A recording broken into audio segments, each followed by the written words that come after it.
बच्चों, जब भी आप अपने ज़रूरत का कोई सामान खरीदने की कोशिश करते हैं या आपको ज़रूरत पड़ती है तो आप उसके बहुत सारी वैरायटियों के बारे में सोचते हैं, चिंतन करते हैं, मनन करते हैं कि हम कौन सी वैरायटी खरीदें, उसमें से कौन सी वस्तु किस कंपनी की खरीदें। और जब हम ऐसा सोचते हैं, जब हम ऐसा कुछ खरीदने जाते हैं तो हम ये देखते हैं कि कौन सी ऐसी वस्तु है जिसकी क्वालिटी अच्छी है, जिसकी कंपनी का नाम है, या हम कई बार ब्रांड नेम देखते हैं, या हम देखते हैं कि आपके जान पहचान में किसी व्यक्ति ने उस वस्तु को ख़रीदा था और वो अच्छी चली, अच्छी क्वालिटी थी, उसकी सारी चीज़ें बहुत अच्छी थी। तो इन सब चीज़ों का आकलन करने के बाद ही आप कोई सामान खरीदते हैं। तो ये जो क्वालिटी है किसी वस्तु के अंदर, ये उसकी प्रसिद्धि या ख्याति कहलाती है।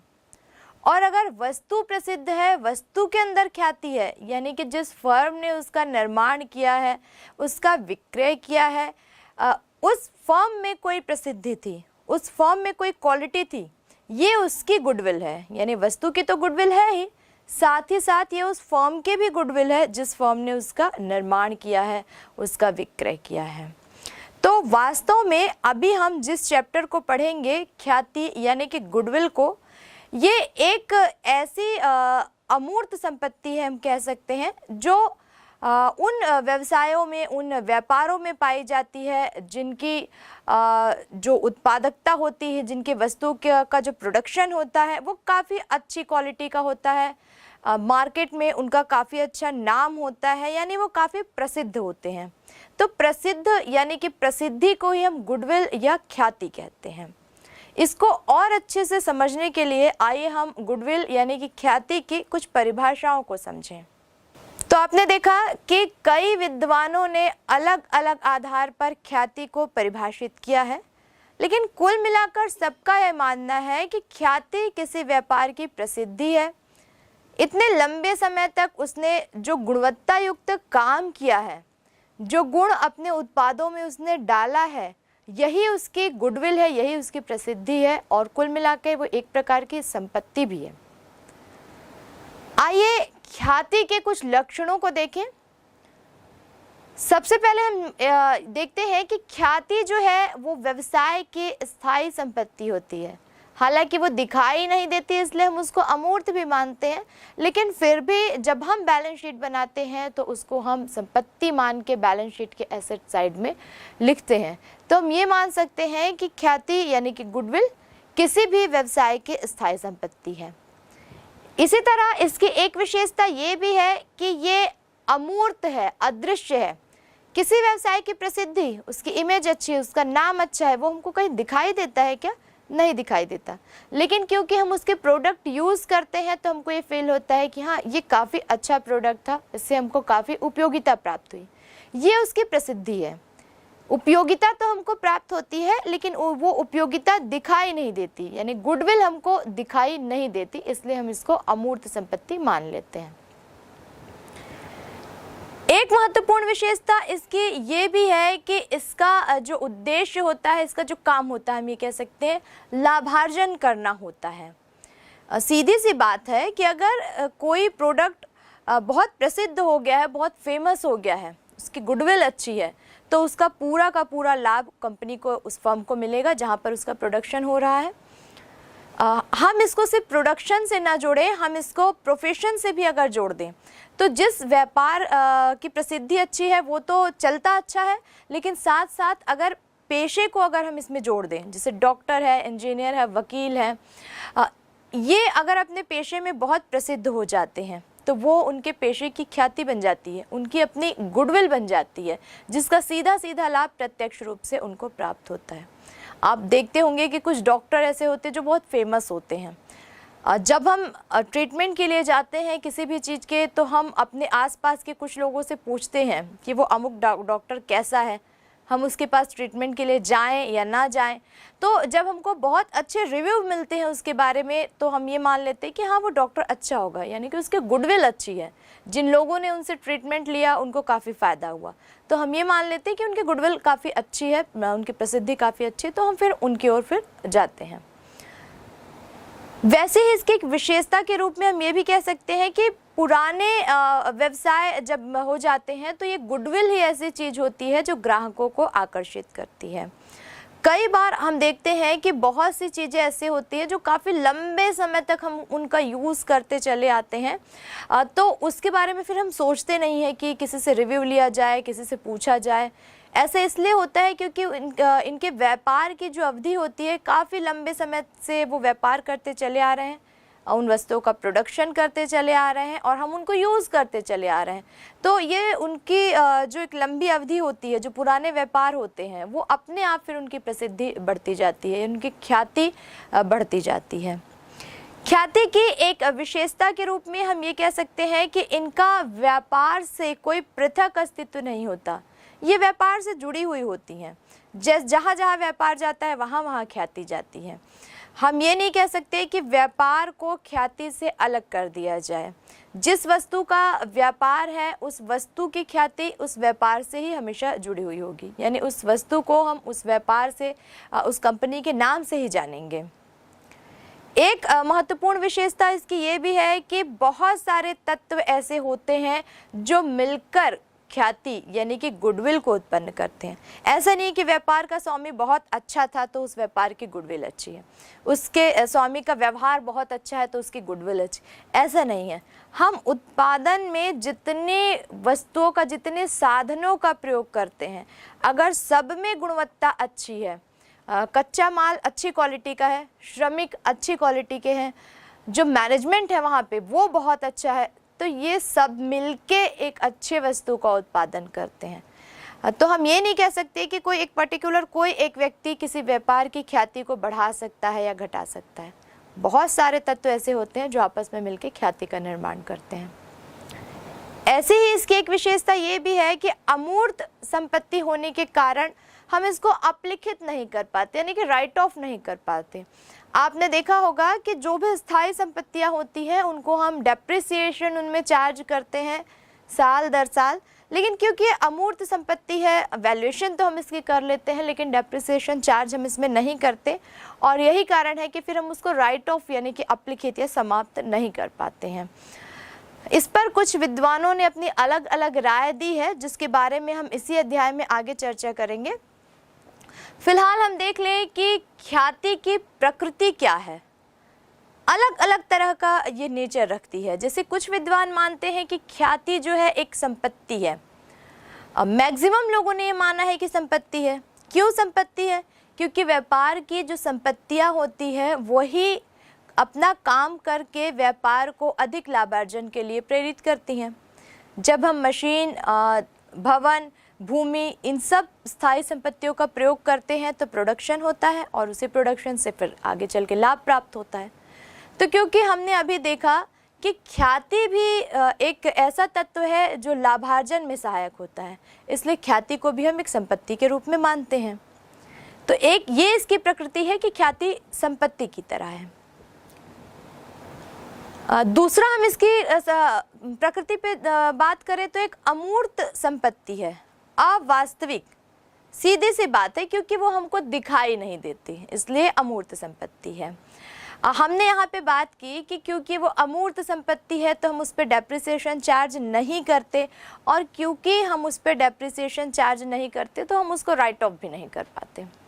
लेकिन कुछ विद्वान ये मानते हैं कि जैसे बाकी फिक्स एसेट्स में हमने मशीनरी पे, फर्नीचर पे, बिल्डिंग पे हम जैसे डेप्रिसिएशन चार्ज कर रहे हैं, वैसा ही हमको ख्याति पे भी डेप्रिसिएशन चार्ज करना चाहिए, और एक निश्चित समय के बाद फिर उसको राइट ऑफ भी कर देना चाहिए। और शायद वो ऐसा इसलिए मानते हैं क्योंकि कहीं ना कहीं हम कई मेथड से गुडविल की वैल्यूएशन तो करते हैं, तो इसमें उतार चढ़ाव होना भी ज़रूरी होता है। तो ये अपने अलग अलग जो राइटर्स हैं, अलग अलग जो विद्वान हैं, उनकी अपनी मान्यताएं हैं। एक प्रकृति हम इसको ये भी इसकी कह सकते हैं कि विक्रय योग्य संपत्ति है। किसी व्यापार के गुडविल को बेचा भी जा सकता है। हालांकि हमने इसकी विशेषताओं में देखा कि व्यापार की जो ख्याति है वो व्यापार से चिपकी हुई होती है। व्यापार की ख्याति को हम व्यापार से अलग नहीं कर सकते, लेकिन हम चाहें तो इसको बेच सकते हैं, ऐसा कुछ विद्वानों का मानना है। भाई मान लीजिए एक पेस्ट बनाने वाली कंपनी है, वो टूथब्रश नहीं बनाती लेकिन टूथपेस्ट बनाती है, तो चाहे तो वो अपनी कंपनी के नाम को, प्रसिद्धि को उस टूथब्रश बनाने वाली कंपनी को सेल कर सकती है कि हम टूथब्रश नहीं बनाएंगे लेकिन आप हमारे नाम से टूथब्रश बना सकते हैं और हमारी गुडविल को यूज़ करके आप अपने प्रोडक्ट सेल कर सकते हैं। तो ऐसा भी कुछ विद्वानों का मानना है कि ख्याति को विक्रय योग्य मान लिया जाए, उसे बेचा भी जा सकता है। तो ये इसकी कुछ अपनी प्रकृति थी। अब हम देखें कि इसका स्वभाव कैसा होता है। अलग अलग तरह की ख्यातियाँ हमको देखने को मिलती हैं, क्योंकि हम यहाँ पर व्यापार, व्यवसाय, उद्योग और पेशे को भी शामिल कर रहे हैं, यहाँ पर ख्याति से जोड़ रहे हैं। तो अलग अलग तरह के व्यवसाय के लिए, अलग अलग तरह के कार्यों के लिए ख्याति का जो स्वभाव होता है वो भी अलग अलग होता है, जिसमें सबसे पहले हम देखते हैं बिल्ली के स्वभाव की ख्याति। बिल्ली का स्वभाव आप देखते हैं, बिल्ली का स्वभाव ऐसा होता है कि वो जिस घर में रहती है उस घर को वो छोड़ना नहीं चाहती। वो कहीं भी रहे, दिन भर कहीं से भी घूम फिर कर वापस उस घर में आ जाती है।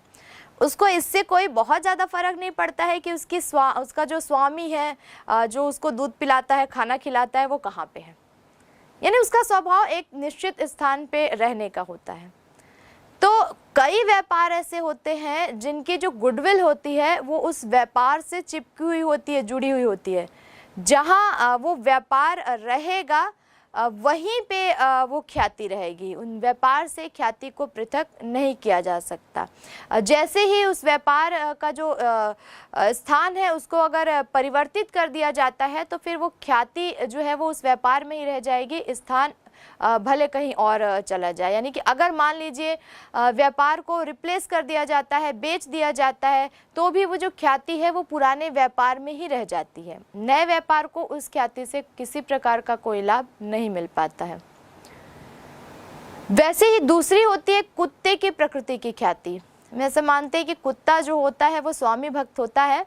जो भी उसको पालता है वो उसके आगे पीछे ही घूमते रहता है, वो जहाँ भी जाए। अगर वो अपना घर बदल के दूसरी जगह चले जाता है तो कुत्ता भी दूसरी जगह चले जाता है। तो कुछ ख्याति ऐसी होती है जो कुत्ते के स्वभाव की होती है, यानी स्वामी के साथ साथ जैसे कुत्ता चलता है वैसे ही व्यापार, व्यवसाय, पेशे के साथ साथ वो ख्याति चलती है। मुख्य रूप से इसका प्रयोग हम पेशे में करते हैं। जैसे हम देखते हैं कि मान लीजिए कोई एक बड़ा हॉस्पिटल है, वहाँ पर कोई डॉक्टर, कोई सर्जन बैठते हैं, तो हो सकता है कि वो जो हॉस्पिटल हो वो उस सर्जन या उस डॉक्टर के नाम से फेमस हो। उसकी जो गुडविल है वो ना उस फर्म में नहीं है जहाँ पे वो हॉस्पिटल है, बल्कि वो उस डॉक्टर में है। अब वो डॉक्टर अगर उस हॉस्पिटल को छोड़कर, उस यूनिट को छोड़कर अगर किसी दूसरे यूनिट में चला जाता है, किसी दूसरे हॉस्पिटल में चला जाता है, तो वो ख्याति भी उसके साथ साथ दूसरे हॉस्पिटल में चले जाएगी। किसके साथ साथ? उस डॉक्टर के साथ साथ। तो इस तरह से पेशे से रिलेटेड जो ख्यातियाँ होती हैं उनको हम कुत्ते के स्वभाव वाली ख्याति कहते हैं। वैसे ही एक ख्याति होती है चूहे के प्रकृति की ख्याति। चूहा जैसे आप देखते हैं उसको कोई मतलब नहीं है कि घर कहाँ पे है, स्वामी कहाँ पे है। अब चूहे को तो कोई दूध ब्रेड खिलाता नहीं है, तो वो अपने हिसाब से खाना पीना ढूंढता रहता है, घूमता रहता है वो इधर उधर। वैसे ही चूहे की प्रकृति की जो ख्याति होती है उसको कोई मतलब नहीं है कि व्यापार कहाँ है, व्यापार का स्वामी कहाँ है, ख्याति किसके नाम से। यानी कुल मिलाकर ऐसे व्यापार से रिलेटेड है जहाँ पर ग्राहकों की कुछ ऐसी आवश्यकताएं जिनसे जुड़ी हुई होती हैं कि ग्राहक को कोई मतलब नहीं है कि उसका व्यापार, व्यवसाय कौन सा है, किस प्रकृति का है, किस ब्रांड का है, उसको कोई लेना देने। ग्राहकों को जहाँ पर उनकी आवश्यकता की चीज़ मिल जाएगी वो वहाँ से ले लेंगे। यानी कि जहाँ गुडविल का बहुत ज़्यादा मायने नहीं रखती, जहाँ गुडविल, वहाँ पर जो गुडविल होती है वो चूहे के प्रकृति की गुडविल होती है। तो इस तरह से अलग अलग व्यवसाय, व्यापार, उद्योग या पेशे में जो गुडविल हम देखते हैं वो अलग अलग तरह की, अलग अलग स्वभाव की होती है। यहाँ पर अगर हम देखें कि ख्याति की वैल्यूएशन भी की जानी चाहिए, क्योंकि हमने पहले देखा कि ख्याति एक स्थायी संपत्ति है, फिर हमने ये माना कि स्थायी होते हुए भी वो एक अमूर्त संपत्ति की तरह है। हमने इसकी विशेषताओं में देखा कि ख्याति लाभार्जन से जुड़ी हुई है। किसी भी व्यापार की प्रसिद्धि उसकी गुडविल, उस व्यापार के लाभ को बढ़ाती है। तो क्योंकि ये सारे काम वो कर रही है जो एक व्यापार के अन्य तत्व कर रहे हैं, व्यापार को चलाने के लिए, लाभार्जन के लिए, मुख्य रूप से लाभार्जन के उद्देश्य को पूरा करने के लिए। तो ये जो गुडविल है उसकी वैल्यूएशन भी की जानी चाहिए। हमको ये मालूम है कि मशीनरी व्यवसाय की एक स्थायी संपत्ति है, हमने उसको कब खरीदा, आज की डेट में वो कितने की है। व्यवसाय के लिए हमने फर्नीचर खरीदा, फर्नीचर एक स्थायी संपत्ति है, हमको मालूम रहता है कि उसकी वैल्यू आज की डेट में कितनी है। बिल्डिंग अगर हम बिजनेस के लिए खरीदते हैं, हमको वो भी मालूम रहता है कि बिल्डिंग की वैल्यू कितनी है। तो फिर गुडविल भी तो संपत्ति है, तो क्या हमको ये मालूम करना जरूरी नहीं है कि गुडविल की वैल्यूएशन कितनी है? बिल्कुल जरूरी है। इसलिए हमको यहाँ पर ख्याति का मूल्यांकन यानी वैल्यूएशन करना जरूरी होता है। आइए कुछ ऐसी और परिस्थितियों के पर हम एक नज़र डालें जिनको ध्यान में रखते हुए सभी लोग मानते हैं, सभी व्यवसायी, व्यापारी या उद्योगपति मानते हैं कि गुडविल की वैल्यूएशन की जानी चाहिए। सबसे ज़रूरी बात यह है कि अगर कोई फर्म पार्टनरशिप फर्म है, साझेदारी व्यवसाय है, तो वहाँ पर मान लीजिए पहले 2 पार्टनर हैं, अब वो तीसरे पार्टनर को प्रवेश देना चाहते हैं, यानी नए साझेदारों का वो प्रवेश करना चाहते हैं। ऐसी कंडीशन में तीसरा, चौथा या जो भी नए पार्टनर है, जब वो आएंगे तो वो फर्म की जो स्थिति है, जो उसका आकार जो है, कितनी बड़ी वो फर्म है, कितनी कैपिटल उसमें लगी हुई है, उसके आधार पर वो अपनी कैपिटल लेके आएंगे नए साझेदार। तो यहाँ पर वो कितना पैसा लेकर आए एंट्री करने के लिए, फर्म में प्रवेश करने के लिए, उसके लिए गुडविल की वैल्यूएशन भी होनी चाहिए कि उस फर्म की प्रसिद्धि कितनी है। आप अच्छी कंपनी में, नामी कंपनी में जब आप पैसा लगाएंगे तो उसकी अमाउंट कुछ अलग होगी, यानी हम उसके गुडविल को देख के उसमें पैसा लगाते हैं। तो यहाँ पर गुडविल की कैलकुलेशन करनी जरूरी हो जाती है। या कई बार हम देखते हैं कि साझेदारी फर्म में साझेदार जो होते हैं वो लाभ अनुपात में परिवर्तन करते हैं। यहाँ पे एक महत्वपूर्ण बात यह है कि जब कोई साझेदार के लाभ विभाजन अनुपात में परिवर्तन किया जाता है तो उनका पुराना अनुपात, यानी कि जब उसने पार्टनरशिप फर्म में प्रवेश लिया, वो परिवर्तित हो जाता है। हमने चैप्टर 1 में देखा है कि किस प्रकार जो साझेदार होते हैं वो अपने जो फर्म का जो लाभ होता है उसको जो भी प्रश्न में दिया गया होता है उस अनुपात में विभाजित कर लेते हैं। लेकिन वो अनुपात अगर परिवर्तित होता है तो सारी जो संपत्तियां होती हैं उनको रिवैल्यूएट किया जाता है, उनको फिर से उनकी वैल्यूएशन की जाती है। ऐसे कंडीशन में हमको गुडविल की वैल्यूएशन भी साथ साथ में करनी जरूरी होती है। एक महत्वपूर्ण कारण हम यहाँ पे देखते हैं कि जब कोई साझेदार फर्म से अवकाश ग्रहण करता है, हो सकता है वो अपने आप अवकाश ग्रहण कर ले, या हो सकता है रिटायर हो जाए, एक अवधि अगर निर्धारित की गई है रिटायरमेंट की, या हो सकता है कि अचानक उसकी मृत्यु हो जाए। तो ऐसी कंडीशन में, जैसे मान लीजिए कि फर्म में कोई नया साझेदार आया तो लाभ हानि अनुपात परिवर्तित हो जाता है।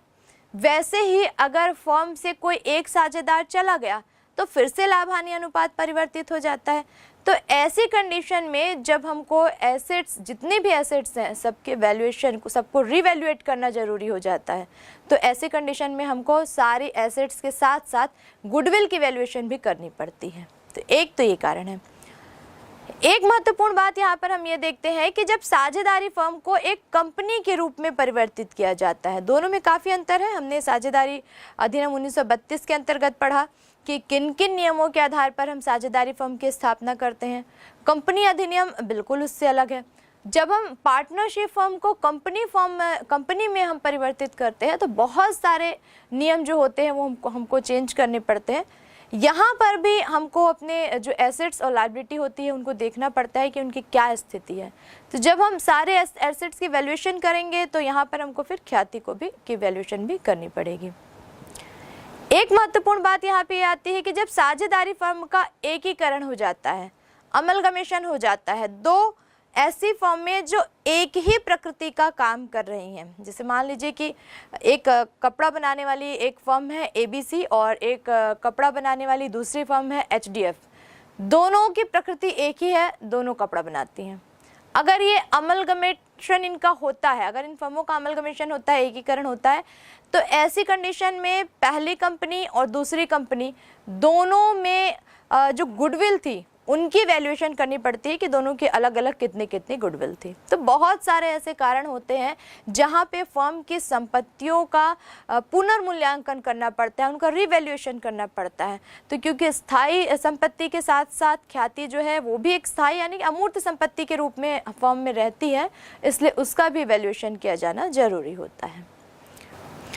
अब कुछ ऐसे तत्व भी हमको देखने को मिलते हैं जो किसी फर्म की ख्याति को प्रभावित करते हैं, इसको बढ़ाते हैं या घटाते हैं। एक हम यहाँ पर देखें व्यवसाय की प्रकृति को, तो अगर कोई व्यवसाय ऐसी प्रकृति का है जिसमें नियमित जो है उस वस्तु की मांग बनी रहती है, ऐसी वस्तु का प्रोडक्शन करता है जिसकी मांग नियमित बनी रहती है, यानी जितना भी वो प्रोडक्शन करता है वो बिक जाता है, तो इस तरह की वस्तुओं का जो व्यापार होता है उनकी हम ये मान लेते हैं कि उनकी प्रसिद्धि काफ़ी अच्छी है और हमेशा उनकी जो गुडविल है, प्रसिद्धि है, वो बढ़ते रहती है। दूसरा यहाँ पर हम देखते हैं कि व्यवसाय की स्थिति क्या है।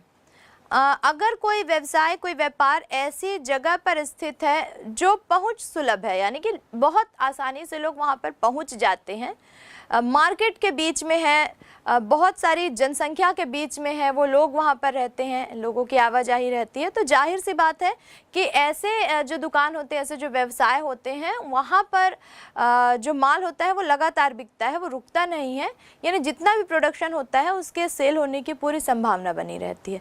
तो इस तरह स्थिति के आधार पर भी जो व्यापार इस तरह से स्थित होते हैं, ऐसी जगहों पर स्थित होते हैं, उनका गुडविल भी काफ़ी अच्छा होता है। इसी प्रकार हम देखते हैं कि अगर कोई व्यापारी अपने माल का उचित दाम, उचित मूल्य रखता है और उसका जो प्रोडक्ट रहता है वो भी काफ़ी अच्छा रहता है यूज़ करने में, तो लोग एक दूसरे को बताते हैं और फिर उसका विक्रय जो है वो बढ़ता जाता है। तो अगर कोई व्यापारी अपने प्रोडक्ट अच्छे बनाता है, उनका मूल्य उचित रखता है, तो ऐसे व्यवसाय की ख्याति जो होती है वो भी बढ़ती जाती है। एक यहाँ पर महत्वपूर्ण बात जिस पर हमने पहले भी बात की, व्यवहार कुशलता। अब वो चाहे एकाकी व्यापार हो या फिर साझेदारी व्यापार हो या कंपनी व्यापार हो, व्यापार का जो ऑनर है, जो स्वामी है, अगर वो व्यवहार कुशल है, लोगों से उसका बहुत अच्छा रिलेशन है, बहुत अच्छे से व्यवहार करता है, तो जाहिर सी बात है कि उसका व्यवसाय प्रगति करेगा और साथ साथ उसकी गुडविल भी बढ़ती जाएगी। यहाँ हम देखते हैं कि कुछ वस्तुएं ऐसी होती हैं जो एकाधिकृत होती हैं, उनके प्रोडक्शन पर एकाधिकार, मोनोपोली होता है। अब ऐसी कंडीशन में जो क्रेता होता है उसकी एक मजबूरी बन जाती है कि वो वहाँ से ही उस प्रोडक्ट को खरीदे, लेकिन क्योंकि एकाधिकार है और कहीं पर वो प्रोडक्ट बनता नहीं है, तो ये प्रयास किया जाता है कि उसकी गुडविल जो है, उसकी ख्याति जो है वो बनी रहे, इसलिए व्यवसायी जो है वो प्रयास करते हैं कि वो अच्छी क्वालिटी का जो गुड्स है उसको तैयार कर सकें। वैसे ही यहाँ पर हम देखते हैं कि विज्ञापन जो है वो लोगों की मनोदशा पे कुछ ऐसा प्रभाव छोड़ जाता है कि लोग उसके पीछे भागते हैं। हम मार्केट से हमेशा ऐसी वस्तुओं को ही खरीदने की कोशिश करते हैं जिसका विज्ञापन हमने कभी ना कभी टीवी पर देखा हो। अगर हम मार्केट जाते हैं और हमको कोई ऐसा प्रोडक्ट दिख जाता है किसी भी यूज़ के लिए जिसका हमने एडवर्टाइजमेंट अभी तक नहीं देखा है, तो हमको लगता है कि ये क्या नया सा प्रोडक्ट है, ये क्या होगा, कैसे होगा, कुछ डाउटफुल हमको लगने लगता है। लेकिन अगर हम उन प्रोडक्ट्स को देखते हैं जिनके विज्ञापन हम लगातार देख रहे हैं, तो हमको लगता है कि ये तो पहचाने से हैं। तो ये एक ऐसी मानसिक स्थिति हमारे दिमाग में डेवलप कर देता है कि हमको ये लगने लगता है कि अच्छे प्रोडक्ट हैं। इसलिए हम मैनेजमेंट में भी देखते हैं कि विज्ञापन अपने आप में कितना महत्वपूर्ण स्थान रखता है। तो जिन वस्तुओं का विज्ञापन अच्छा किया जाता है उन वस्तुओं के गुडविल भी बढ़ जाती है। वैसे ही हम यहाँ पे देखते हैं कि ग्राहकों को सुविधाएं, अगर अतिरिक्त सुविधाएं उनको दी जाए, आप जैसे देखते होंगे आजकल के बहुत सारे सुपरमार्केट्स ऐसे हैं, बहुत सारी जो बड़ी दुकानें हैं वे ऐसी हैं जो आपको घर पहुंच सुविधा देती है। तो इस तरह की जो दुकानें होती हैं उनके प्रति लोग ज़्यादा आकर्षित होते हैं, यानी उनकी गुडविल भी जो है वो बनी रहती है, बढ़ने लगती है। साथ ही साथ एक महत्वपूर्ण बात यह भी है कि ऐसे व्यवसाय जो अपने कर्मचारियों को संतुष्ट रखते हैं, उनको खुश रखते हैं, यानी समय समय पर उनका वेतन देते हैं, उनको कमीशन देते हैं, बोनस देते हैं, उनके व्यवसायी, उनके व्यापारी के जो कर्मचारी होते हैं वो मन लगाकर काम करते हैं, और ऐसा व्यवसाय जो है वो हमेशा ग्रोथ करता है, हमेशा वो विकसित होता जाता है। तो उनका गुडविल, इन व्यवसाय की जो गुडविल है वो भी बनी रहती है। तो यहाँ पे हमने देखा कि कुछ ऐसे तत्व हैं जो प्रभावित करते हैं किसी भी व्यवसाय के गुडविल को। अब हमने बात की गुडविल क्या है, क्यों ज़रूरी है, वैल्यूएशन किया जाना क्यों ज़रूरी है, और बहुत सारे अलग अलग विद्वानों ने गुडविल के बारे में क्या कहा है। अब क्योंकि हमने ये मान लिया कि वो एक संपत्ति के रूप में है व्यवसाय में और उसका वैल्यूएशन करना बहुत ज़रूरी है, तो इसकी वैल्यूएशन करें कैसे। हमने देखा कि अलग अलग प्रकृति का गुडविल है, अलग अलग तरह के व्यवसाय, व्यापार, उद्योग, पेशे में गुडविल की जो प्रकृति है वो अलग अलग है। तो यहाँ पर गुडविल की वैल्यूएशन के लिए भी कुछ अलग अलग मेथड निर्धारित किए गए हैं। आइए इन पर एक नज़र डालें। गुडविल की गणना विधि में हम यहाँ पे सबसे पहले देखेंगे औसत लाभ विधि, एवरेज प्रॉफिट मेथड। सेकंड हम देखेंगे अधिलाभ आधार विधि, यानी कि सुपर प्रॉफिट मेथड। और तीसरा यहाँ पर हम देखेंगे पूंजीकरण विधि, यानी कि कैपिटलाइजेशन मेथड। इसके अलावा भी गुडविल की कैलकुलेशन के लिए बहुत सारे मेथड होते हैं, लेकिन फिलहाल हम इन 3 मेथड पर यहाँ पर ध्यान देंगे। तो सबसे पहले हम देखते हैं औसत लाभ आधार विधि, एवरेज प्रॉफिट मेथड। जब हम बात करते हैं औसत लाभ आधार विधि की, तो यहाँ पर हम देखते हैं कि यहाँ पर हमको लाभ के आधार पर गुडविल की वैल्यूएशन करनी है, और वो भी कौन सा लाभ, औसत, एवरेज प्रॉफिट।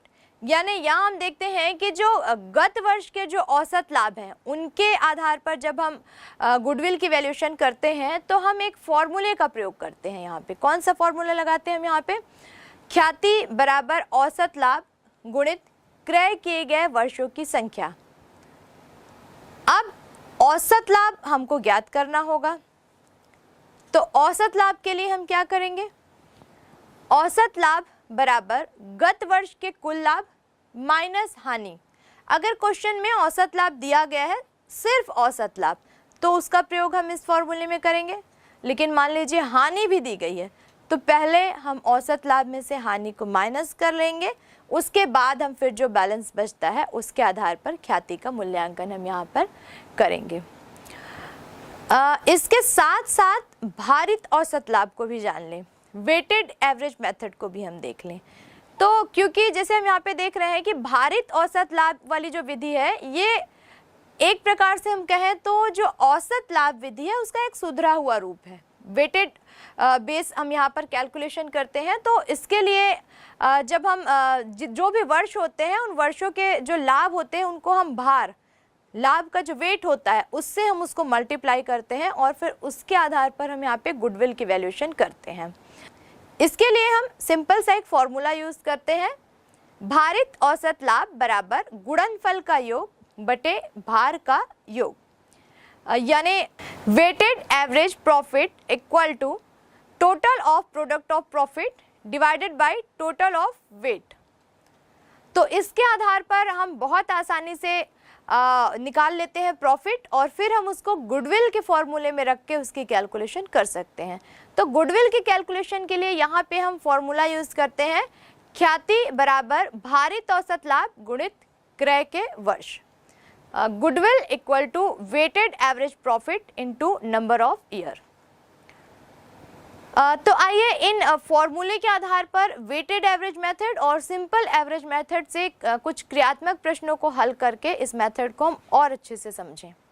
एक व्यापारी ने पिछले 5 वर्षों में क्रमशः 4,000 रुपये, 3,000 रुपये, 2,500 रुपये, 3,500 रुपये और 2,000 रुपये लाभ के कमाए।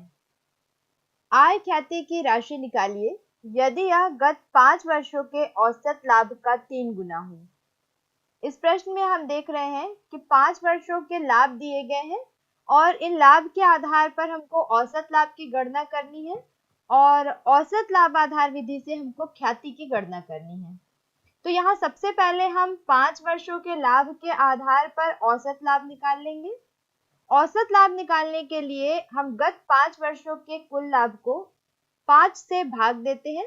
तो सबसे पहले हम 5 वर्षों का कुल लाभ ज्ञात कर लेंगे। Total profit for the last 5 year 4000 plus 3000 plus 2500 plus 3500 plus 2000 ये 15,000 हमको टोटल प्रॉफिट मिल गया। अब एवरेज प्रॉफिट कैलकुलेट करने के लिए हम इसको 5 से डिवाइड कर देंगे। तो ये हो जाएगा average profit equal to 15,000 divided by 5 3000। Goodwill हमने देखा कि जब हम एवरेज प्रॉफिट मेथड यानी औसत लाभ आधार विधि से गुडविल की कैलकुलेशन करते हैं तो हम फॉर्मूला यूज करते हैं value of goodwill equal to average profit into number of purchasing year. तो यहाँ पर हमने एवरेज प्रॉफिट कैलकुलेट कर लिया 3000, इसको हम मल्टीप्लाई कर देंगे क्रय किए गए वर्षों की संख्या या फिर औसत लाभ से का जितना गुना भी प्रश्न में दिया हो। तो यहाँ पर 3 गुना दिया गया है तो ये हो जाएगा value of goodwill equal to 3000 into 3 equal to 9000। तो गुडविल यहाँ हमने 9000 फाइंड आउट कर लिया। एक फर्म की विगत 5 वर्षों की लाभ हानि इस प्रकार है। सन 1992 का लाभ 15,000 रुपए, 1993 का लाभ 13,000 रुपए, 1994 की हानि 8,000 रुपए, 1995 का लाभ 10,000 रुपए, 1996 का लाभ 15,000 रुपए। ख्याति का मूल्यांकन गत 5 वर्षों के औसत लाभ के 2 वर्षों के क्रय पर किया जाता है। फर्म की ख्याति का मूल्य निर्धारण कीजिए। इस प्रश्न में हम देख रहे हैं कि हमको औसत लाभ आधार विधि पर ही ख्याति की गणना करनी है, लेकिन यहाँ पर नई बात यह है कि विभिन्न वर्षों के लाभ के साथ साथ यहाँ पर हानि भी दी गई है। ऐसी दशा में हम फर्म का औसत लाभ निकालते समय इस हानि को कुल लाभ में से घटा देंगे। तो यहाँ हम फर्म का औसत लाभ निकालेंगे। Average profit of the firm 15,000 plus 13,000 plus 10,000 plus 15,000 minus 8,000 divided by 5, क्योंकि ये जो टोटल प्रॉफिट एंड लॉस दिया गया है वो टोटल 5 ईयर का है।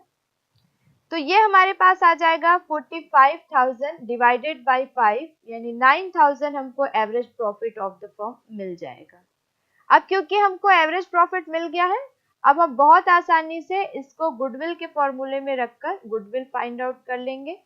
फर्म की ख्याति का मूल्य बराबर औसत लाभ गुणित वर्षों की संख्या। Value of firms goodwill equal to 9,000 into 2 यानी 18,000 ये गुडविल हमने कैलकुलेट कर ली। आ तथा ब की फर्म पिछले 3 वर्षों से विद्यमान है।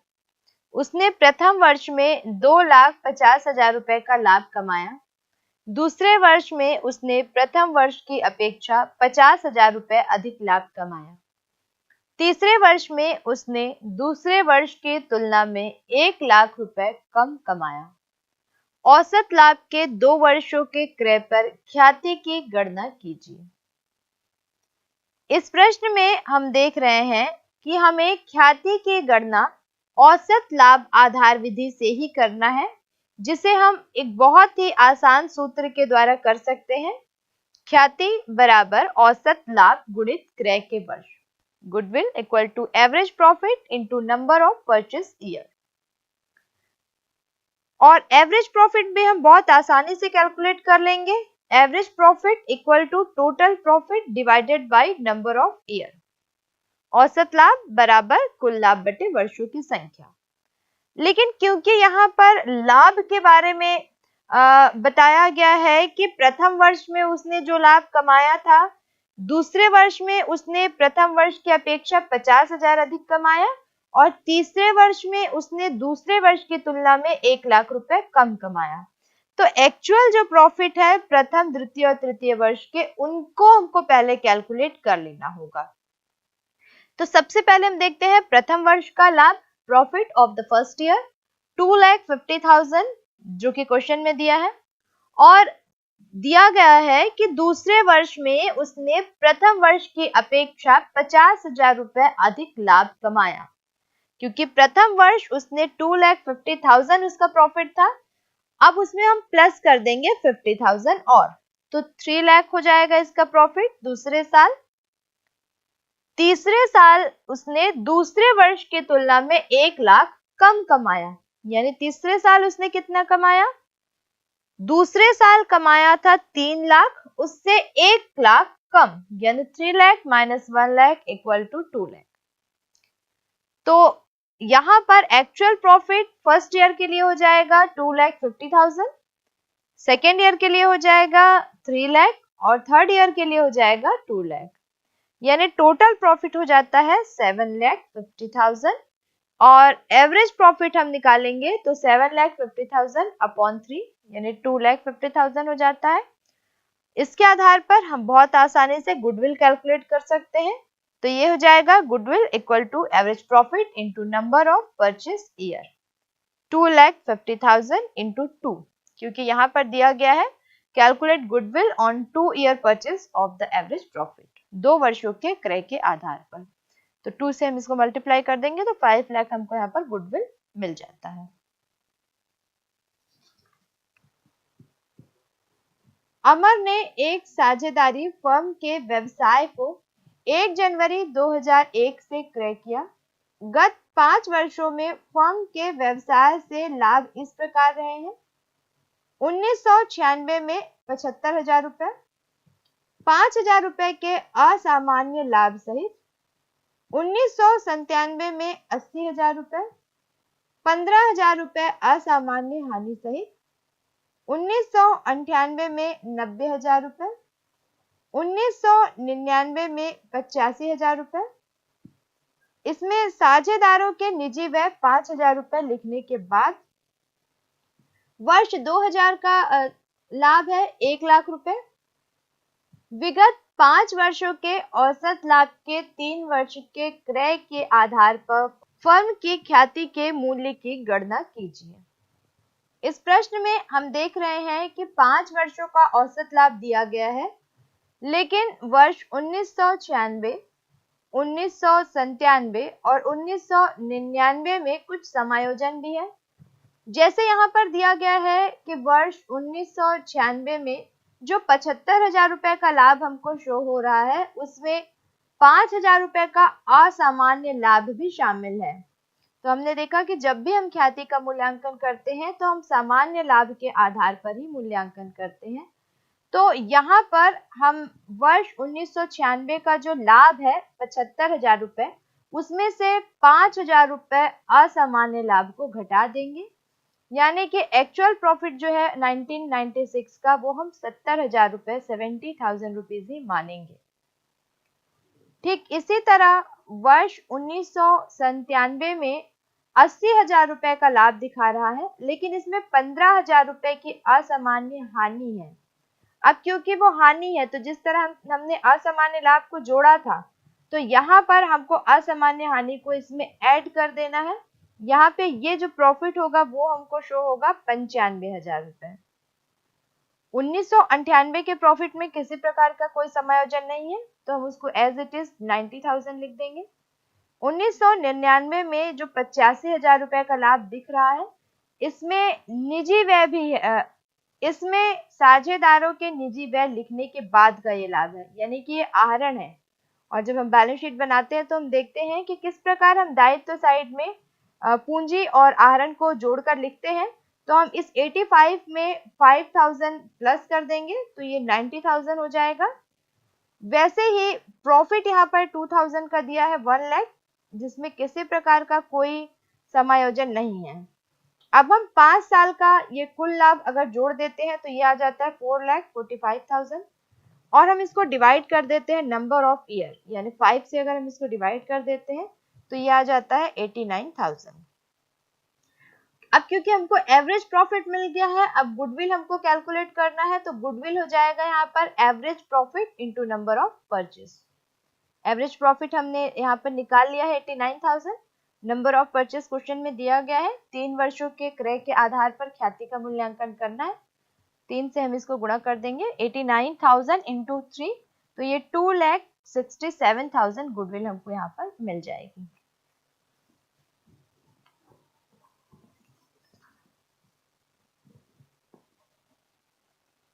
एक फर्म के 31 मार्च को समाप्त होने वाले 5 वर्षों के लाभ इस प्रकार है।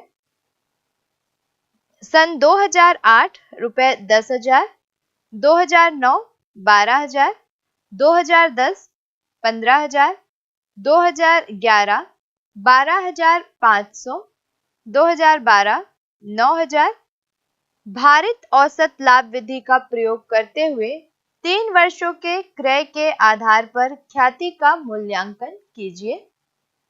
वर्ष 2008, 2009 और 2010 में दिए गए भार क्रमशः 1, 2, 3, 4, 5 है। इस प्रश्न में हम देख रहे हैं कि वेटेड एवरेज मेथड यानी भारित औसत लाभ विधि का प्रयोग करते हुए हमको गुडविल की कैलकुलेशन करनी है।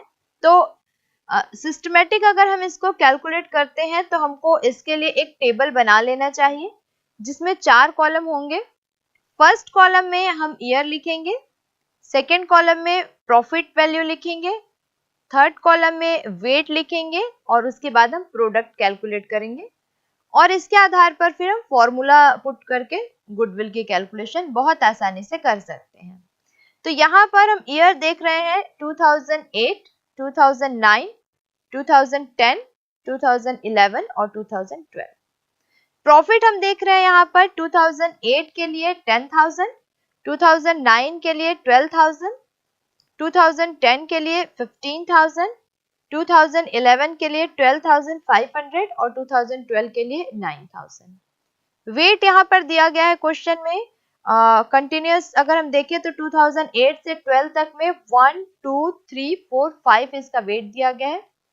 प्रोडक्ट कैलकुलेट करने के लिए हम प्रॉफिट को वेट से मल्टीप्लाई करते हैं, तो 2008 का प्रोडक्ट हो जाएगा 10,000 इंटू 1, 10,000। 2009 का प्रोडक्ट हो जाएगा 12,000 इंटू 2, 24,000। 2010 का प्रोडक्ट हो जाएगा 15,000 इंटू 3, 45,000। 2011 का प्रोडक्ट हो जाएगा 12,500 इंटू 4, 50,000 और 2012 का प्रोडक्ट हो जाएगा 9,000 इंटू 5, 45,000। अब वेट अगर हम टोटल करें तो 15 आ जाता है और प्रोडक्ट अगर हम टोटल करें तो 1,74,000 हमको मिलता है। वेटेड एवरेज प्रॉफिट मेथड से जब हम गुडविल की कैलकुलेशन करते हैं तो पहले हमको वेटेड एवरेज प्रॉफिट की कैलकुलेशन कर लेनी होगी, जिसके लिए हम फॉर्मूला यूज करेंगे total of the products divided by total of the weight. ये हमने यहाँ पर कैलकुलेट कर लिया है, तो ये हो जाएगा 1,74,000 डिवाइडेड बाय 15 यानी 11,600 वेटेड एवरेज प्रॉफिट हो जाएगा। और गुडविल की कैलकुलेशन करने के लिए हम यहाँ पे फॉर्मूला यूज करते हैं goodwill equal to weighted average profit into number of purchase year. Weighted average profit हमने कैलकुलेट कर लिया है 11,600 और नंबर ऑफ परचेज ईयर हमको दिया गया है क्वेश्चन में 3 से मल्टीप्लाई हम कर देंगे तो 34,800 हमको गुडविल प्राप्त हो जाएगी। तो आपने देखा कि किस प्रकार हम एवरेज प्रॉफिट मेथड और वेटेड एवरेज प्रॉफिट मेथड से गुडविल की वैल्यूएशन करते हैं। अब हम इसका सेकंड मेथड देखते हैं जो है अधिलाभ आधार विधि यानी कि सुपर प्रॉफिट मेथड। बहुत सिंपल और बहुत इजी मेथड है। इसके लिए हमको जो भी ख्याति होती है उसकी गणना हमको अधिलाभ के जो वर्ष होते हैं उनके आधार पर हमको यहाँ पर ख्याति की गणना करनी होती है और बहुत सिंपल सा हम इसमें फॉर्मूला यूज़ करते हैं। सबसे पहले हमको गुडविल कैसे निकालना है ये फॉर्मूला हम देख लें और फिर हम देखेंगे कि फिर अब इसके लिए हमको किन किन कैलकुलेशंस की ज़रूरत पड़ेगी। तो गुडविल यहाँ पर हम फाइंड आउट करेंगे goodwill equal to super profit into number of purchase year. तो अब क्योंकि यहाँ पर हमको सुपर प्रॉफिट की ज़रूरत है, तो अब हम इसके बाद सुपर प्रॉफिट पहले कैलकुलेट कर लें। सुपर प्रॉफिट हम कैसे कैलकुलेट करेंगे, यानी कि अधिलाभ हम कैसे निकालेंगे? तो super profit equal to average profit minus normal profit. अधिलाभ बराबर औसत लाभ और माइनस सामान्य लाभ। तो इसके आधार पर हम बहुत आसानी से सुपर प्रॉफिट कैलकुलेट कर लेंगे। और अगर नॉर्मल प्रॉफिट नहीं दिया गया है तो हम उसकी भी कैलकुलेशन कर सकते हैं। तो नॉर्मल प्रॉफिट के लिए यहाँ हम फॉर्मूला यूज़ करते हैं, normal profit equal to capital employed into normal rate of return upon 100। तो ये सारी कैलकुलेशन हम कर लेते हैं और उसके बाद फिर हम आसानी से गुडविल की कैलकुलेशन कर सकते हैं। हो सकता है कई क्वेश्चन में कैपिटल भी ना दिया हो, तो ऐसी कंडीशन में हम बहुत आसानी से कैपिटल भी निकाल लेंगे। कैपिटल के लिए हम फॉर्मूला यूज़ करेंगे, capital equal to total assets minus total liability. Total outside liability हमको यहाँ पे यूज़ करनी है, इसका हमको ध्यान में रखना है। तो ये सारी चीज़ें जब हमको मिल जाएंगी तो हम बहुत आसानी से सुपर प्रॉफिट मेथड से गुडविल की कैलकुलेशन कर लेंगे। तो आइए इन सब फॉर्मूले को यूज़ करते हुए हम कुछ क्रियात्मक प्रश्नों को हल करें, जिससे हम इस मेथड को और अच्छे से समझ सकें। एक व्यवसाय की विनियोजित पूंजी 1 लाख रुपए है। इस प्रकार के व्यवसाय में 10% आय अपेक्षित है। पिछले 3 वर्षों का औसत लाभ 12,000 रुपए है। ख्याति का मूल्यांकन अधिलाभ के बराबर करना है। ख्याति का मूल्य निकालिए। इस प्रश्न में क्योंकि विनियोजित पूंजी यानी कि कैपिटल एम्प्लॉयड दी गई है, तो कैपिटल एम्प्लॉयड मेथड से हम यहाँ पर गुडविल की वैल्यूएशन करेंगे। वीडियो में हमने देखा था कि जब हमको कैपिटल एम्प्लॉयड मेथड से गुडविल की वैल्यूएशन करनी होती है तो वहां पर हमको अधिलाभ यानी कि सुपर प्रॉफिट की जरूरत पड़ती है। इस प्रश्न में हम देख रहे हैं कि विनियोजित पूंजी दी गई है, लाभ का प्रतिशत दिया गया है और औसत लाभ निकाल कर दे दिया गया है। यानी यहाँ पर हमको औसत लाभ और सामान्य लाभ के आधार पर अधिलाभ की कैलकुलेशन करनी है। यानी अधिलाभ आधार विधि से हमको ख्याति की गणना करनी है। तो हमको क्योंकि अधिलाभ की जरूरत पड़ेगी, इसलिए सबसे पहले हम ये जो विनियोजित पूंजी कैपिटल एम्प्लॉयड दिया गया है उसके आधार पर हम सामान्य लाभ की गणना कर लें। क्योंकि औसत लाभ तो हमको कैलकुलेट करके दे दिया गया है, तो सामान्य लाभ यानी नॉर्मल प्रॉफिट हो जाएगा capital employed into rate upon 100। सामान्य लाभ बराबर विनियोजित पूंजी गुणित लाभ की दर बटे 100। तो ये हो जाएगा normal profit equal to 1 lakh into 10 upon 100 यानी 10,000 ये नॉर्मल प्रॉफिट हो गया। और 12,000 जो है वो रियल एवरेज प्रॉफिट क्वेश्चन में दिया गया है। सुपर प्रॉफिट यानी कि अधिलाभ निकालने के लिए हम average profit minus normal profit करेंगे। तो ये हो जाएगा 12,000 माइनस 10,000 इक्वल टू 2,000। अब क्योंकि प्रश्न में स्पष्ट कर दिया गया है कि 2 वर्षों के औसत क्रय के आधार पर गुडविल की कैलकुलेशन करनी है, तो ये हो जाएगा गुडविल इक्वल टू 2,000 इंटू 2 यानी 4,000 हम यहाँ पर गुडविल हमको मिल जाएगी। ABC फर्म की भविष्य में प्रत्याशित औसत शुद्ध लाभ 72,000 रुपए प्रति वर्ष है। फर्म के व्यवसाय में नियोजित औसत पूंजी 4,50,000 रुपए है। इस वर्ग के व्यवसाय में निवेशित पूंजी पर प्रत्याशित प्रतिफल की दर 10% है। साझेदारों का पारिश्रमिक 12,000 रुपए प्रति वर्ष आकलित किया जाता है। अधिलाभ के 2 वर्षों के क्रय के आधार पर ख्याति का मूल्य ज्ञात कीजिए। इस प्रश्न में पिछले प्रश्न की अपेक्षा एक नया पॉइंट दिया गया है, जिसमें यहाँ पर साझेदारों पर पारिश्रमिक के बारे में भी बात कही गई है। ऐसी कंडीशन में जब हम एक्चुअल एवरेज प्रॉफिट कैलकुलेट करते हैं तो या तो हम उसकी कैलकुलेशन करेंगे और या फिर अगर प्रश्न में दिया गया है तो उसमें से हम ये जो प्रति वर्ष पारिश्रमिक की अमाउंट है उसको माइनस कर देते हैं। तो ये हो जाएगा हमारा actual average profit equal to average profit minus salary of partner यानी 72,000 माइनस 12,000 60,000। अब हमको क्योंकि सुपर प्रॉफिट मेथड यूज करना है और सुपर प्रॉफिट के कैलकुलेशन के लिए हमको एवरेज प्रॉफिट भी चाहिए और साथ में नॉर्मल प्रॉफिट चाहिए। तो एक्चुअल एवरेज प्रॉफिट तो हमने कैलकुलेट कर लिया, अब हमको चाहिए नॉर्मल प्रॉफिट। तो नॉर्मल प्रॉफिट के लिए हम capital invested into normal rate of return divided by 5, यानी 4,50,000 कैपिटल दी गई है into 10% normal rate of return है, तो इसका 10% हम निकालेंगे तो 45,000 हमको मिलेगा।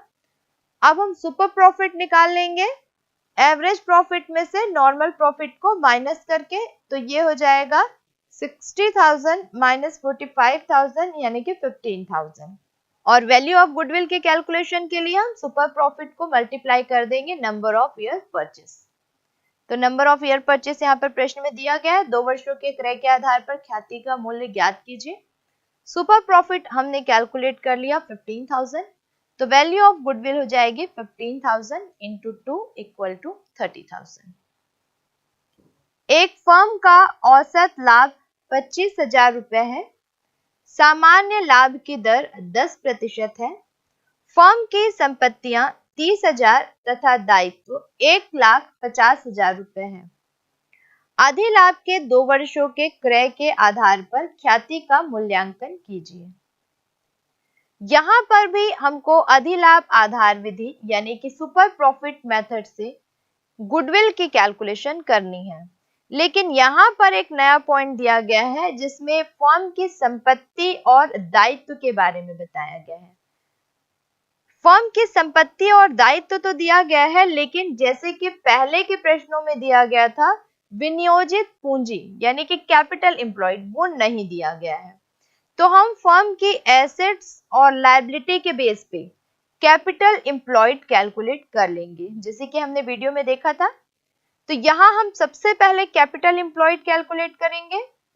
Capital employed equal to assets minus liability, यानी 3 लाख माइनस 1,25,000, तो 1,75,000 हमको कैपिटल एम्प्लॉयड मिल गया। फिर हम प्रश्न में देख रहे हैं एक्चुअल एवरेज प्रॉफिट दिया गया है 25,000, क्योंकि एवरेज प्रॉफिट तो हमको यहाँ पर कैलकुलेट करके दे दिया गया है। तो अब हम नॉर्मल प्रॉफिट कैलकुलेट कर लें। नॉर्मल प्रॉफिट के लिए हम capital employed into normal rate of return upon 100 करते हैं, तो ये हो जाएगा normal profit equal to 1,75,000 into 10 upon 100, 17,500। और सुपर प्रॉफिट के लिए हम एवरेज प्रॉफिट में से नॉर्मल प्रॉफिट को माइनस कर देते हैं, यानी 25,000 माइनस 17,500, तो ये 7,500 सुपर प्रॉफिट हो जाएगा। और गुडविल की हम कैलकुलेशन कर लेंगे super profit into number of purchase year, तो 7,500 इंटू 2, तो 15,000 यहाँ पर हमको गुडविल मिल जाएगा।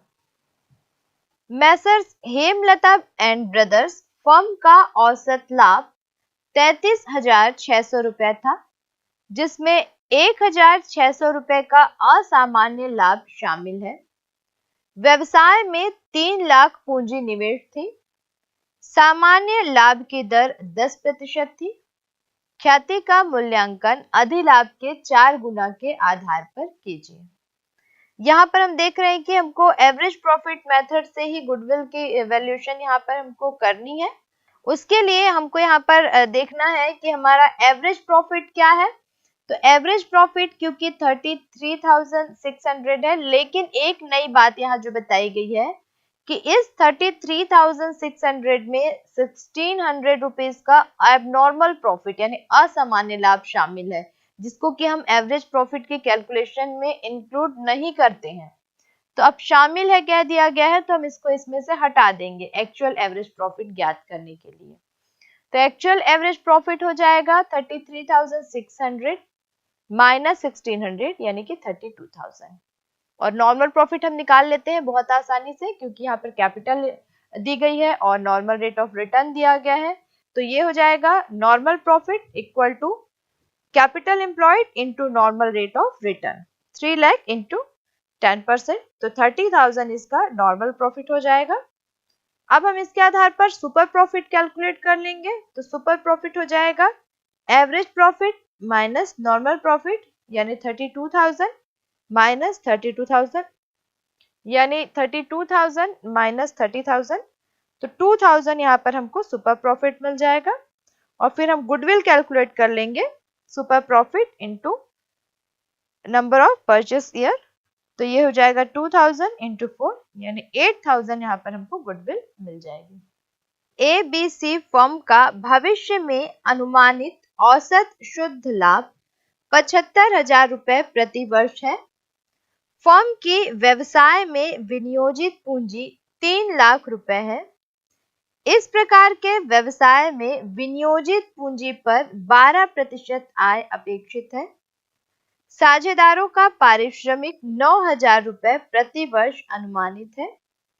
अधिलाभ के 2 वर्षों के क्रय के आधार पर ख्याति का मूल्यांकन कीजिए।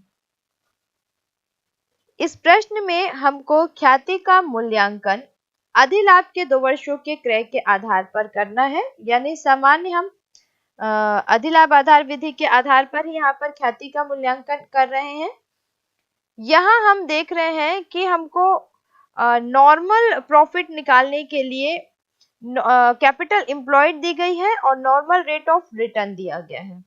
तो इसके बेस पे पहले हम नॉर्मल प्रॉफिट कैलकुलेट कर लेंगे, capital employed into normal rate of return, तो ये हो जाएगा 3 लाख इंटू 12% यानी 36,000।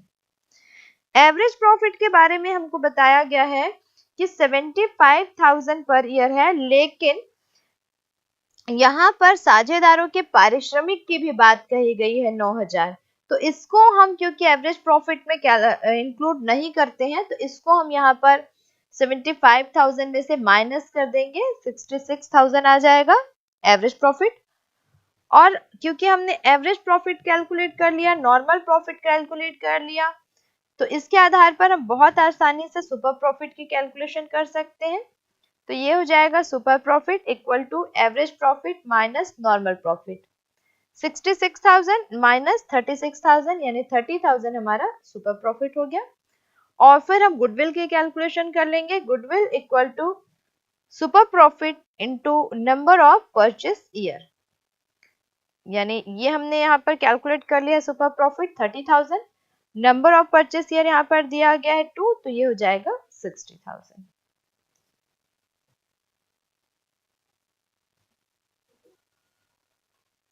एक व्यापारिक फर्म जिसकी पूंजी 80,000 रुपए है, फर्म का औसत लाभ 9,000 रुपए है, ऐसे व्यापार पर 7.5% लाभ अपेक्षित है। अधिलाभ के पूंजीकृत विधि के आधार पर ख्याति की गणना कीजिए।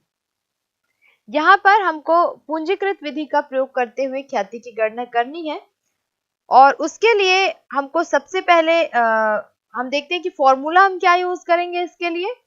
तो ये हो जाएगा goodwill equal to super profit into 100 divided by normal rate of return, यानी कुल मिलाकर हमको सुपर प्रॉफिट की कैलकुलेशन करनी होगी। और सुपर प्रॉफिट के लिए हमको चाहिए एवरेज प्रॉफिट और नॉर्मल प्रॉफिट। तो क्योंकि एवरेज प्रॉफिट तो हमको प्रश्न में दिया गया है 9,000, हमको अब यहाँ पर निकालना है नॉर्मल प्रॉफिट, और नॉर्मल प्रॉफिट भी हम बहुत आसानी से निकाल लेंगे क्योंकि हमको कैपिटल एम्प्लॉयड भी दिया गया है, नॉर्मल रेट ऑफ रिटर्न भी दिया गया है। तो सबसे पहले हम नॉर्मल प्रॉफिट की कैलकुलेशन कर लें। Normal profit equal to capital employed into normal rate of return upon 100, 80,000 into 7.5%, तो ये हो जाएगा हमारा नॉर्मल प्रॉफिट 6,000। एवरेज प्रॉफिट दिया गया है 9,000, तो सुपर प्रॉफिट हो जाएगा average profit 9,000 minus normal profit 6,000 equal to 3,000, और गुडविल हो जाएगा हमारा super profit into 100 upon normal rate of return, यानी 3,000 इंटू 100 अपॉन 7.5, यानी 40,000 हमको यहाँ पर गुडविल मिल जाएगा। निम्नांकित आंकड़ों से पूंजीकरण विधि से ख्याति की गणना कीजिए। पहला, औसत लाभ विधि द्वारा, दूसरा अधिलाभ विधि द्वारा। निम्न जानकारियां दी गई हैं।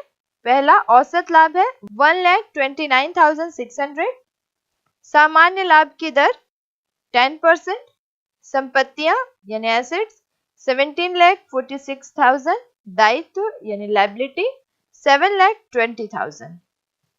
यहाँ पर हमको दो विधि का प्रयोग करना है, औसत लाभ आधार विधि से और अधिलाभ आधार विधि से। तो जब हम औसत लाभ आधार विधि से ख्याति का मूल्यांकन करेंगे तो हम बहुत ही आसानी से यहाँ पर, क्योंकि औसत लाभ हमको दिया गया है, तो उसके आधार पर हम ख्याति का मूल्यांकन कर पाएंगे। सबसे पहले हम देखते हैं कि विनियोजित पूंजी जो है वो हमको यहाँ पर नहीं मालूम है, तो विनियोजित पूंजी निकालने के लिए हम संपत्ति में से दायित्व को माइनस कर देंगे।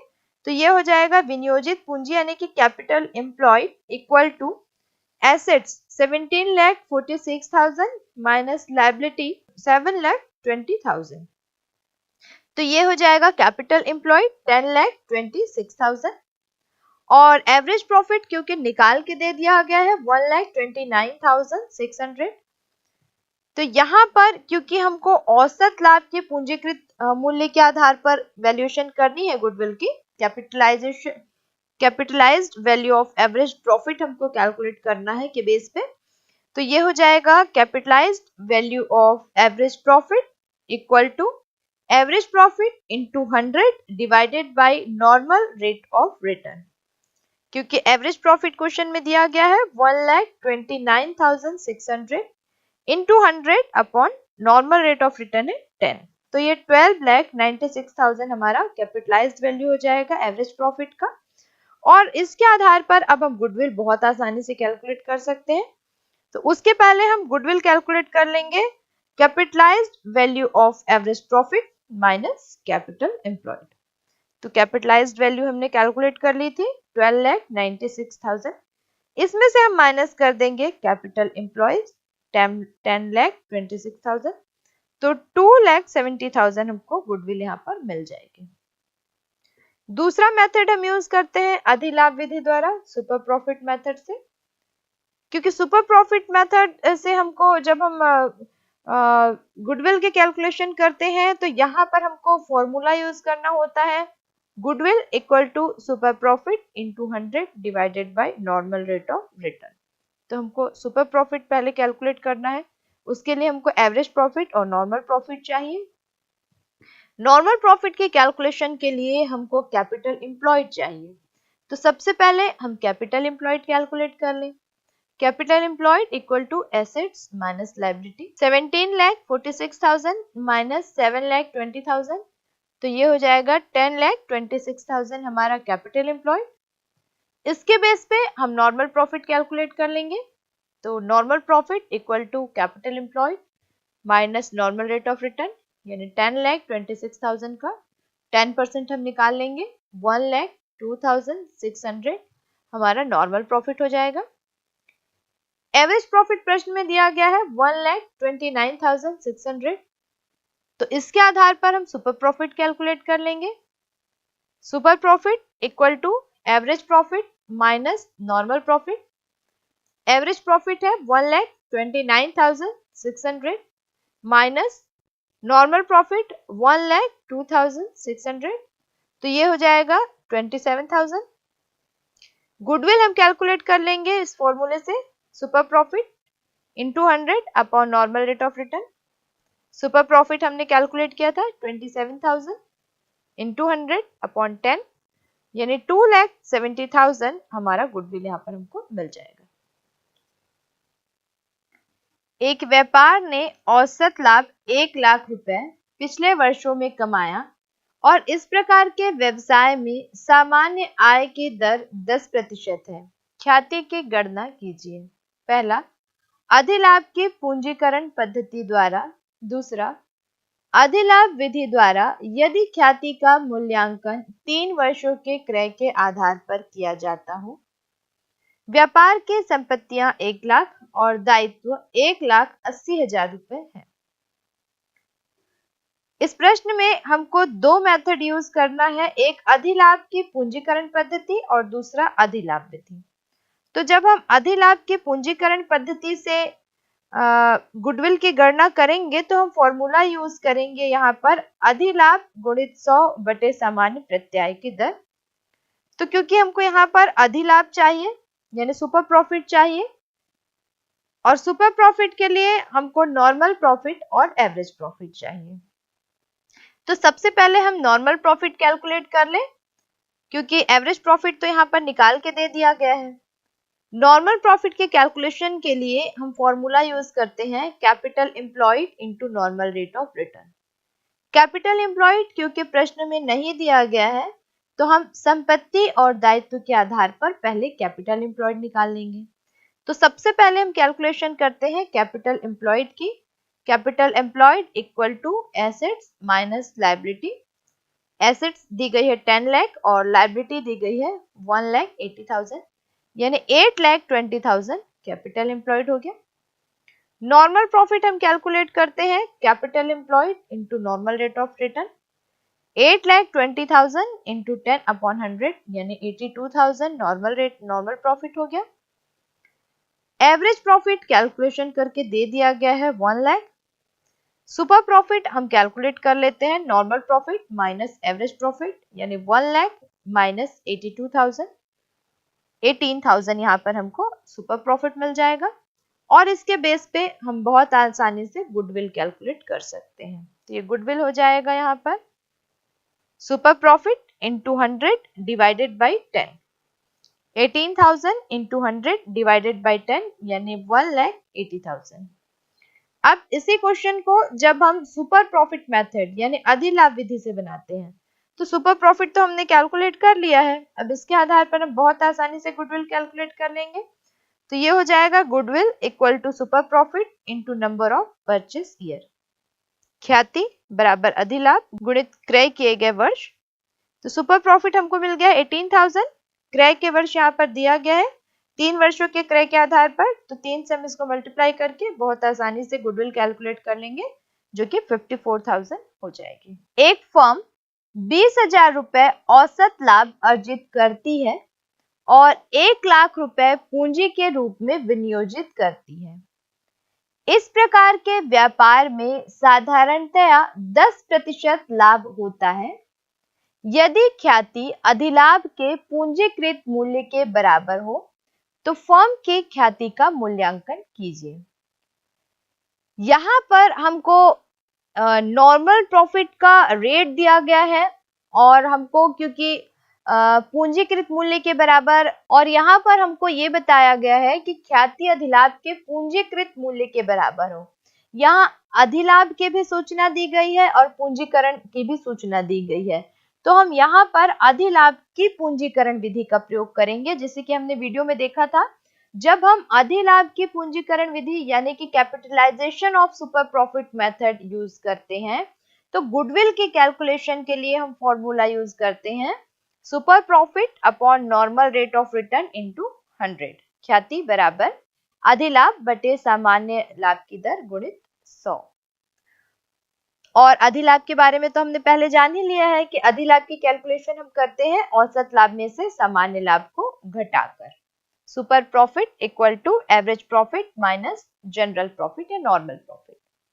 तो देखते हैं हमारे पास कौन कौन सी जानकारियां क्वेश्चन में दी गई है और क्या क्या हमको यहाँ पर ज्ञात करना है। एक्चुअल प्रॉफिट, यहाँ पर जो एवरेज प्रॉफिट है, एक्चुअल एवरेज प्रॉफिट वो दिया गया है 20,000। नॉर्मल रेट ऑफ रिटर्न दिया गया है 10,000, 10%। और कैपिटल एम्प्लॉयड यहाँ पर कैलकुलेट करके दे दी गई है 1 लाख। तो कैपिटल एम्प्लॉयड के बेस पे हम बहुत आसानी से नॉर्मल प्रॉफिट कैलकुलेट कर लेंगे। Normal profit equal to capital employed into normal rate of return upon 100, यानी normal profit equal to 1 lakh into 10 upon 100। 10,000 हमको नॉर्मल प्रॉफिट मिल गया। एक्चुअल प्रॉफिट यानी एवरेज प्रॉफिट हमको पहले से ही मालूम था, तो इसके आधार पर हम बहुत आसानी से सुपर प्रॉफिट कैलकुलेट कर लेंगे। Super profit equal to actual profit minus normal profit, यानी 20,000 माइनस 10,000, तो सुपर प्रॉफिट हो जाएगा 10,000।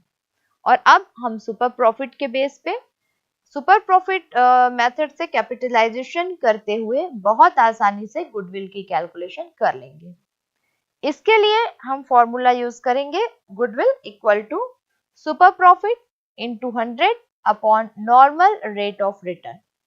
10,000 इंटू 100 अपॉन 10, तो ये गुडविल हो जाएगी यहाँ पर हमको 1 लाख की। एक फर्म का औसत लाभ 30,000 रुपए है तथा विनियोजित पूंजी 2 लाख रुपए है। इस प्रकार के व्यवसाय में सामान्य प्रत्याय की दर 10% है। पूंजीकरण द्वारा ख्याति की गणना कीजिए। अ, औसत लाभ, ब, अधिलाभ विधि। अब इस प्रश्न में क्योंकि हमको capitalisation of average profit method से भी और नॉर्मल प्रॉफिट मेथड से भी गुडविल की कैलकुलेशन करनी है, तो सबसे पहले यहाँ पर हम देखते हैं कि हमको क्या क्या दिया गया है। एक तो कैपिटल एम्प्लॉयड दिया गया है 2 लाख का, एवरेज प्रॉफिट दिया गया है 30,000 का और नॉर्मल रेट ऑफ रिटर्न दिया गया है 10%। तो सबसे पहले हम एवरेज प्रॉफिट मेथड से इसकी कैलकुलेशन कर लें। बहुत आसानी से हम इसकी कैलकुलेशन कर सकते हैं, जिसके लिए हम फॉर्मूला यूज करते हैं capitalisation of average profit equal to average profit upon normal rate of return into 100, यानी ये हो जाएगा 30,000 इंटू 100 अपॉन 10, 3 लाख। हमने कैपिटलाइजेशन कर लिया एवरेज प्रॉफिट का 3 लाख। अब हम बहुत आसानी से गुडविल कैलकुलेट कर लेंगे, जिसके लिए हम फॉर्मूला यहाँ पर यूज करते हैं capitalisation of average profit minus capital employed. तो कैपिटलाइजेशन ऑफ एवरेज प्रॉफिट हमने कैलकुलेट किया 3 लाख माइनस कैपिटल एम्प्लॉयड हमको क्वेश्चन में दिया गया है 2 लाख, तो ये 1 लाख हमारा गुडविल हो जाएगा एवरेज प्रॉफिट से, कैपिटलाइजेशन ऑफ एवरेज प्रॉफिट से। अब हम अगर on the basis of super profit method देखें, तो इसके लिए क्योंकि हमको सुपर प्रॉफिट चाहिए और एवरेज प्रॉफिट तो हमको क्वेश्चन में दिया गया है, लेकिन हमको नॉर्मल प्रॉफिट की यहाँ पर जरूरत पड़ेगी। तो सबसे पहले हम यहाँ पे नॉर्मल प्रॉफिट कैलकुलेट कर लें। Normal profit equal to capital employed into normal rate of return upon 100। Capital employed हमको दिया गया है 2 लाख, तो नॉर्मल प्रॉफिट हो जाएगा 2 लाख इंटू 10 अपॉन 100, यानी 20,000 हो जाएगा नॉर्मल प्रॉफिट। और इसके बेस पे अब हम निकाल लेंगे सुपर प्रॉफिट, तो ये हो जाएगा super profit equal to average profit minus normal profit, यानी 30,000 माइनस 20,000, 10,000 हो जाएगा हमारा सुपर प्रॉफिट। गुडविल हो जाएगा super profit into 100 upon normal rate of return. हमने सुपर प्रॉफिट कैलकुलेट कर ली है 10,000 into 100 upon normal rate of return है 10, तो ये हो जाएगा गुडविल 1 लाख।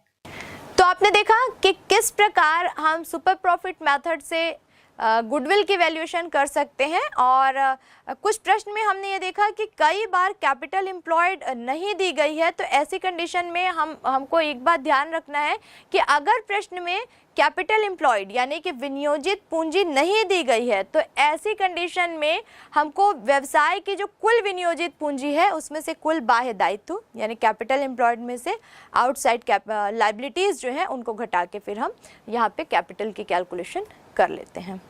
इसी तरह जब हम पूंजीकरण विधि यानी कि कैपिटलाइजेशन मेथड का प्रयोग करते हैं, तो हम ये एक अनुमान लगा देते हैं कि हमने व्यवसाय में जो पूंजी विनियोग की है, यानी जिसे हम विनियोजित पूंजी कहते हैं, एक अनुमान के आधार पर लगभग कितना लाभ हम उसमें से वर्ष भर में प्राप्त कर लेंगे।